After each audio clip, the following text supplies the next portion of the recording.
ariko hari wafite hinteke ororoshye orore nyamona akunda kugendana n'uduhungu cyane. Yose dupfiki ntabwo kwiye kuba ari ahangaha muri salo ahantu turi, ntabwo kwiye kuba ari ahantu ariko zibyo.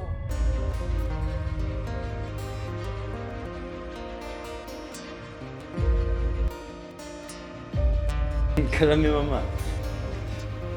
Meze neza. Ya, masomo ameze neza, nta kibazo, gusa ndagukumbuye. Babe. Mimi namuona mzee mapinduzi.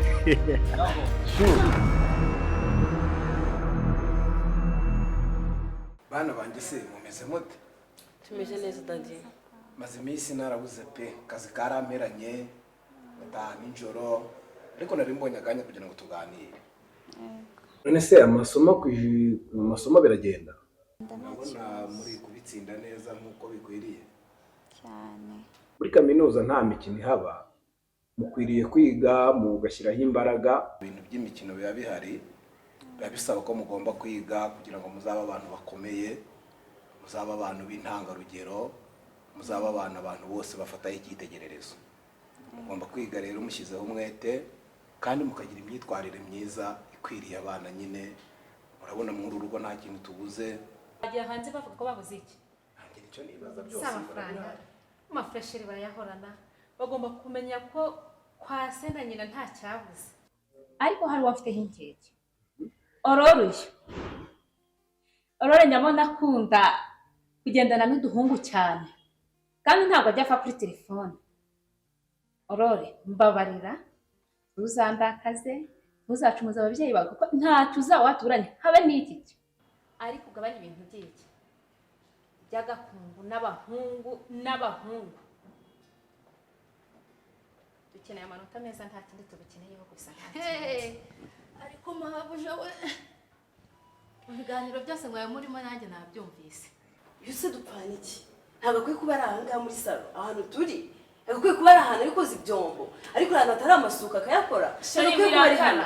Nawe ni umukobwa mugenzi wawe, nawe twamuhana. Ase ndi kubera iki uzuze ntabwo kwiye kuba ari hano, ntabwo kwiye kuba ari ahangaha. Si mwagiye munyumva kuki buri gihe mutanyumva? Byonyine ujye uvuga uceceke uhereze na mama wawe umwanya.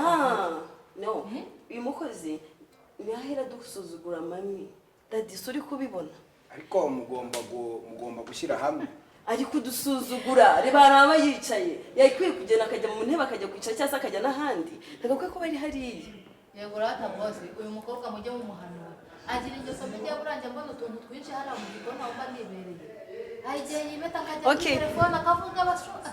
Uzamaga kubwira abasore kumugana. Uzuriho umwana wanjye ko kujya ibintu urabona yabikora. Urabona yabitinyuka kuko kubikora. Namara kuzabyibonera. Okay, daddy.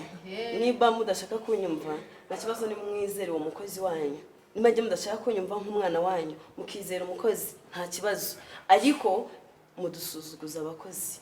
Ariko ibyo bintu usavuze urumva byashoboka koko? Nta nubwo bibaho daddy. Murabizi ko ndabubaha kandi nta nubwo nasuzuguza umuryango. Ugomba kuba umwana w'intangarugero rwose. Ntabwo ibyo nabikora rero, ari kubeshya.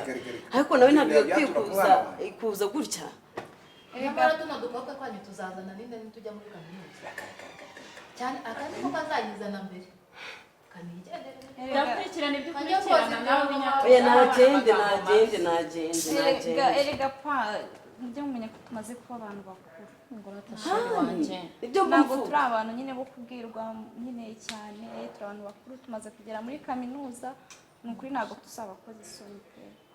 Mugomba gushyiraho umwete, imyitwarire myiza, kuko natwe tuba twabahaye byose kugira ngo mubashe kwiteza imbere, mubashe kugira ubwenge, ubuhanga, muzaba abantu badasanzwe nkuko natwe tumeze. Ya nibyo daddy, nkuko bonda ariko bivuga, tuzitwara neza, tuzazana amanota meza, twiga ahantu heza, ntabwo twabakoze isoni, ntabwo twabikora.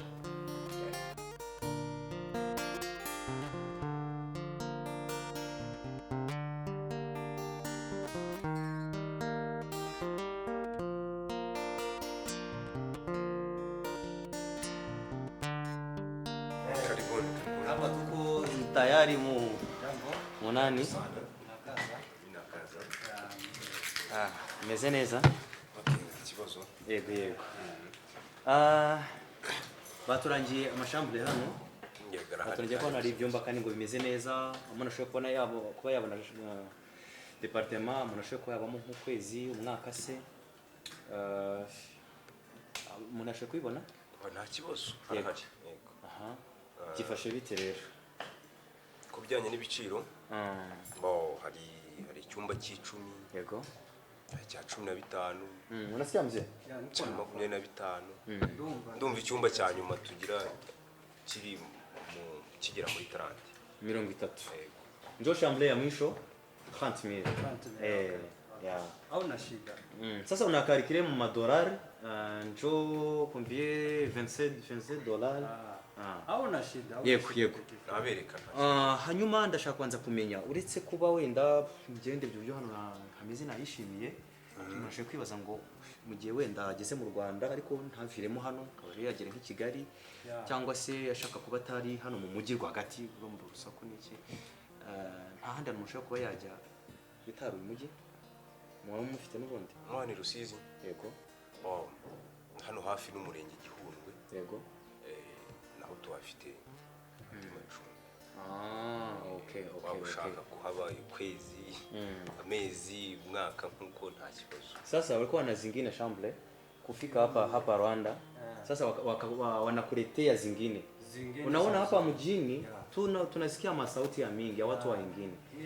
Sasa kama unataka zingine wanapatia zingine lakini ikene ahantu hatuje cyane. Anasema na kujyana Kigali wana zingine.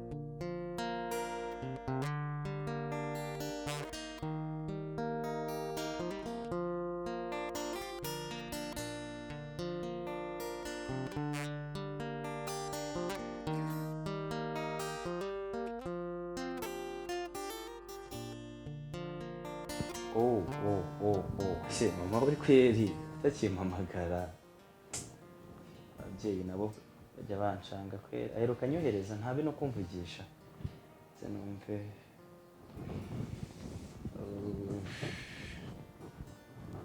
Yes mom. Karame mama. Bize neza. Ya masomo ameze neza nta kibazo, gusa ndagukumbuye nubwo nta muhungu upfa kubwira mama we ko amukumbuye ariko nge ndagukumbuye pe. Yego. Amasomo nta kibazo. Nta kibazo. Ya mama hari akantu numvaga nshaka kukubwira, nshaka kuvugishaho gatoya nyine muri iyi minsi ariko aba ndi kugenda nkubura. Ariko mfite umukobwa nakunze rero.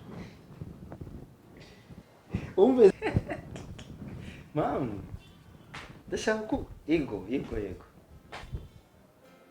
Mama nje nshaka kukubwira ati banza unyumve nanjye. Mama njya nkumva kenshi nawe unyumva. Yego. Ya mama nakunze umukobwa. Aratetse. Ni mwiza nkawe. Yego.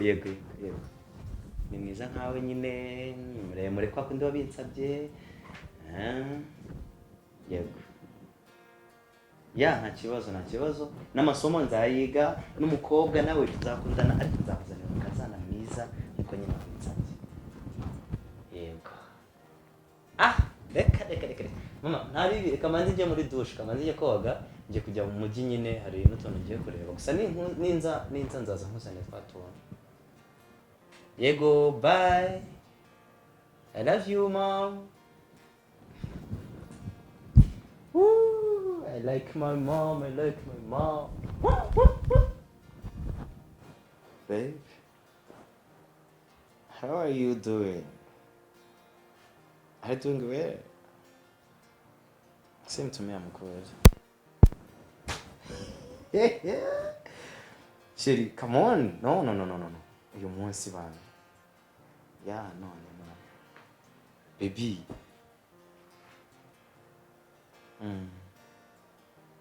Yes. Shashe ndagukumbuye.